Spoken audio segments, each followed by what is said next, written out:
Asalaamu calaykum waraxmatullaahi wabarakaatuh. Kulan kale oo xiiso badan. Waxaan rajeynayaa inaad wax ka faa'iideen muuqaaladii hore aan idinkugu soo gudbinay oo caafimaadka iyo cilmi nafsiga ka sheekeynayay. Muuqaalka maantana waxaan doonayaa inaan idinkula wadaago walwalka iyo habka lagu yareyn karo iyo sida aad uga dhex bixi kartid haddii uu walwal kula soo gudboonaado. Walwalkana guud ahaan qof walba oo nolosha ku dhex jira way u dareemaa oo nolosha ayaa waxay tahayba kadxi iyo imtixaan.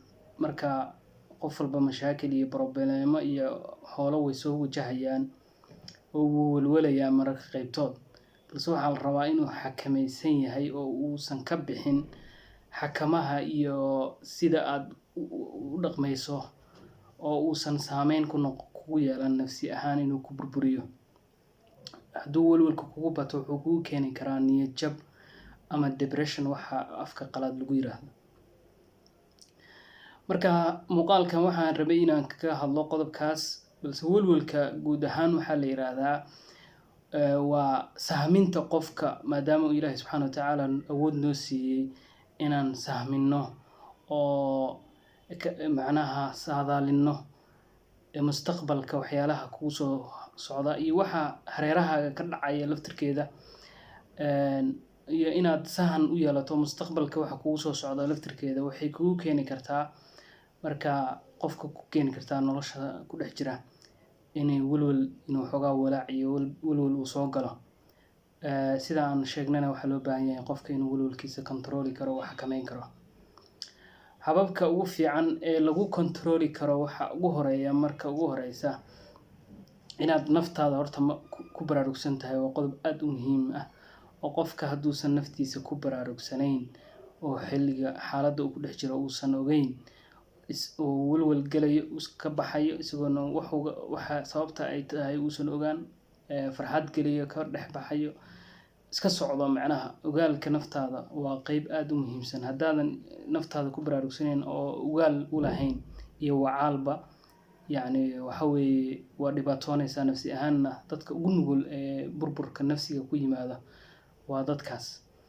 qodobka marka muhiimka waxa weeye oo ficilka ahaan aad u sameyn karto waxa weeye inaad neefsato, weliba neef waxaa la yiraahdaa qoto dheer. waa waxyaalaha walwalka aad u baabi'iya inaad geliso oo naftaada neeftii aad geliso gudaha kadib aad soo saarto ilaa adigu dhowr jeer 3 jeer camal haddaad markiiba aad samayso oo ku celceliso waxa weeye waxyaalaha ka caawin kara inaad neef hesho oo kuu soo noqoto aad xakamayso walwalka ku haysta. waxyaalaha aad u saaciday ay ka mid tahay. qodobka labaad oo isagana muhiimka waxa weeye inaad dhegeysato waxyaalaha aad xiiseyso. qof walba wax gooni ayuu xiiseeyaa. maqalka aad wax maqlayso waxay yacni ka caawinaysaa inaad ka dhex baxdo waxyaalaha nafsiga ah. marka qofka walwalka haystana hadduu helo waxyaala ka saara oo ka mashquuliya waxaas oo ka jeediya oo fakirkiisa iyo maskaxdiisa meeshaas ay usoo jeedo meel kale u gudduwa waxa weeye waxyaalaha walwalka yareeya ayay ka mid tahay. marka haddaad isbarto kullama aad aragto wax aad markaas aad nafsi ahaan walwal u dareemayso waxaa loo baahan yahay inaad waxaad xiiseynayso aad dhegeysi ku bilowdo oo dhegeysato. markaas si sahlan ayay kaaga baxaysaa. waxyaalaha la dhegeysan karaa marka way kala duwan yihiin. qof walba wuxuu xiiseeyaa adaa garanaya waxaad xiiseynayso. qof quraanka ayuu jecel yahay inuu aad u dhegeysto. marka quraankana waxa meelaha qofka nafsi ahaan u dhisa oo si waliba dheer waqti dheer waxa dhici karta culimada cilmi nafsiga waxay ku tala bixiyaan muusikada in la dhegeysto. muusikada waxa weeye wax waqti kooban markaas dhici karta in xoogaa yar aad dareento, balse yacni waa way sii jiraysaa walwalka iyo walaac. laakiin quraanku waxa weeye wax joogtoomaya oo waqti dheer aad ku moodi karto inuu nafsiyadaadu ay soo dhisanto. marka quraanka meelaha inaad dhegeysatana waxay kaa saacidi kartaa iyo wax walba oo aad adiga xiiseynayso shakhsi ahaan inaad walwalkii ka baxdo. qodobka saddexaad waxa weeye inaad socod samayso. socodka ha noqdo mid dheer macnaha oo xawaareynayso dheereynayso ama exercise nooc jimicsi ka mid ah aad samayso inaad u baxdid inaad socotid oo kale waxyaalaha welwelka yareeya ayay ka mid tahay oo jimicsigu wuxuu awood